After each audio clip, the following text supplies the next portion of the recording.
మనకి ప్రధానంగా సంవత్సరంలో 4 నవరాత్రులు వస్తూ ఉంటాయండి. అవి వసంత నవరాత్రములు, గణపతి నవరాత్రములు, దేవీ నవరాత్రములు, శ్యామలా నవరాత్రములు అని సంవత్సర కాలంలో మనకి 4 సార్లు నవరాత్రులు వస్తూ ఉంటాయండి.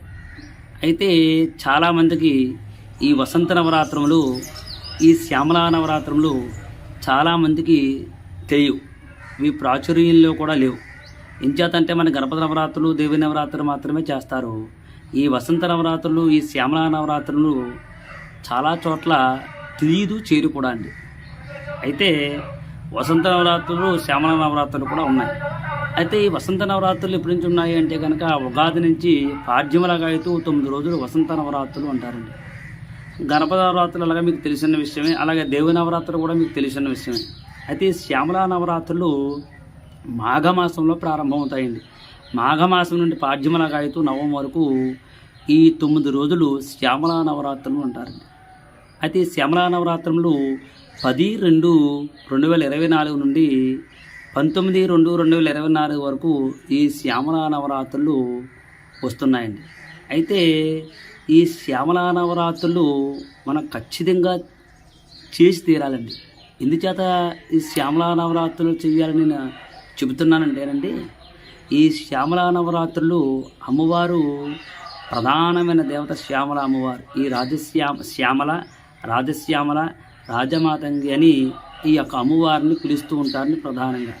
అయితే ఈ అమ్మవారిని ఆరాధిస్తే వచ్చే ఫలితం ఏమిటి, ఈ అమ్మవారిని పూజిస్తే మనకు వచ్చే లాభం ఏమిటి అని మనం తెలుసుకున్నట్లయితే కనుకండి, అయితే మన గృహంలో కానీ బయట కానీ మనం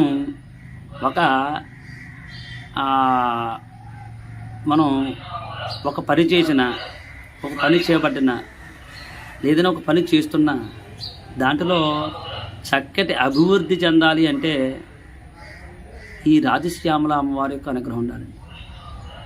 ఎందుచేత నేను అలా చెప్తున్నానంటే అండి, ఈ రాజశ్యామల అమ్మవారి యొక్క అనుగ్రహం మేరకు మామూలుగా రాజకీయం కానీ వ్యవహారంలో కానీ చూసినట్లయితే కనుక ఏదైనా ప్రతి మానవుడికి కలియుగంలో కోరికలు ఎక్కువగా ఉంటూ ఉంటాయి.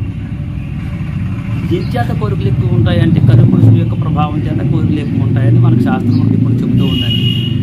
అయితే ఈ యొక్క కలిపురుషుల యొక్క ప్రభావం చేత మానవులు వార్డు మెంబర్ కావాలన్నా, లేకపోతే గ్రామ సర్పంచ్ కావాలన్నా, లేదంటే ఎంపీటీసీ కావాలన్నా, ఎమ్మెల్యే కావాలన్నా, ఎంపీ కావాలన్నా, లేదా ముఖ్యమంత్రి కావాలన్నా, ప్రధానమంత్రి కావాలన్నా, లేదా గవర్నమెంట్ జాబ్ రావాలన్నా, ప్రభుత్వ సంబంధమైనటువంటి కార్యకలాపాలలో మనం పనిచేయాలన్నా ఈ రాజశ్యామల అమ్మవారు ప్రధానమైన దేవతండి. అంచేత ఈ కలియుగంలో ఎవరైతే రాజశ్యామల అమ్మవారిని పూజిస్తారో, అర్చిస్తారో వారికి చక్కటి రాజ్యాధికారం కూడబెడుతుందండి ఈ యొక్క అమ్మవారు. ఏకైక అమ్మవారు రాజశ్యామల, రాజమాతంగి అని పిలుస్తూ ఉంటారు ఈ అమ్మవారు. ఈ అమ్మవారిని మనం పూజించినట్లయితే కనుక చక్కగా మనకి పదవిని మనకి కట్టబెడుతుందండి అమ్మవారు. అట్లాంటి రాజశ్యామల నవరాత్రములు మనకు 10వ తారీఖు నుంచి 19వ తారీఖు వరకు మనకు దగ్గరలో ఉన్నాయి. అందుచేత ప్రతి ఒక్కరు కూడా మన గణపతి నవరాత్రికి, దేవి నవరాత్రి ఎలాగైతే మనం చేసుకుంటామో ఆ విధంగానే ఉదయం లేచి కాలకృత్యంలో దంతాన్ని కూడా నెరవేర్చుకొని చక్కగా పూజా మందిరంలో ఒక పీటకు పసుపు రాసి బొట్టు పెట్టి మనకి మార్కెట్లో దొరుకుతున్నాయండి రాజశ్యామల అమ్మవారి యొక్క చిత్రపటం. అవి తెచ్చుకొని చక్కగా పీట మీద పెట్టుకొని కలశ స్థాపన చేసుకొని ఉదయం సాయంత్రం కూడా రాజశ్యామల అమ్మవారు సంబంధించిన శ్లోకములు కానీ, రాజశ్యామల దండకం కానీ, అష్టోత్తరం కానీ, సహస్రం కానీ చక్కగా చదువుకుంటూ అమ్మవారి ఉదయం సాయంత్రం కుంకుమ పూజ చేసుకుని మనకున్నటువంటి దాంట్లో చక్కగా అమ్మవారికి పలహారం కానీ, నివేదన కానీ చేసి ఆ ప్రకారం అమ్మవారిని ఉదయం సాయంత్రం అర్చించినట్లయితే కనుక అమ్మవారి యొక్క అనుగ్రహం వల్ల మన గృహంలో సకల సంపదలు అమ్మవారు కలగజేస్తుంది. మనకి పదవి యొక్క అలంకారాన్ని కట్టబెడుతుంది. అంచేత ఈ యొక్క అమ్మవారిని ఆరాధన చేయడం వల్ల చక్కగా మనకి రాజ్యాధికారములన్నీ కూడా కూడబెడుతుంది ఈ యొక్క అమ్మవారు.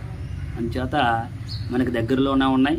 10వ తారీఖు నుంచి 19వ తారీఖు వరకు అందరూ కూడా చక్కగా గమనించి ఈ రాజశ్యామల అమ్మవారిని పూజించినట్లయితే కనుక రాజశ్యామల అమ్మవారి యొక్క హోమం చేయించుకున్నట్లయితే కనుక రాజశ్యామల అమ్మవారి యొక్క యాగం చేయించుకున్నట్లయితే కనుక వారికి తప్పనిసరిగా వారు ఏదైతే అనుకుంటారో వారి కోరికలు నెరవేరి వారికి పదవి అలంకారాన్ని కట్టబెట్టింది అమ్మ. మాకు చాలామంది ఫోన్ చేస్తూ ఉంటారు, గురుగారు మీరు రాజశ్యామల అమ్మవారి యొక్క అనుగ్రహం ద్వారా మాకు మీరు అనుకున్నటువంటి మీరు చెప్పినట్టు పని జరిగింది అని చాలామంది మాకు ఫోన్ చేసి చెప్తూ ఉంటారండి.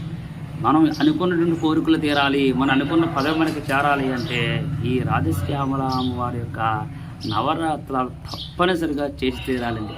అంచేత ప్రతి ఒక్కరు కూడా ఈ యొక్క నవరాత్రాలని సద్వినియోగం చేసుకోండి, చక్కగా వదులుకోకుండా ఆ యొక్క అమ్మవారి యొక్క అనుగ్రహాన్ని పొందండి, ధరించండి. స్వస్తి ప్రజాభ్య పరిపాలయంతాం న్యాయేన మార్గేణ మహిమహీషా గోబ్రాహ్మణేభ్య శుభమస్తు.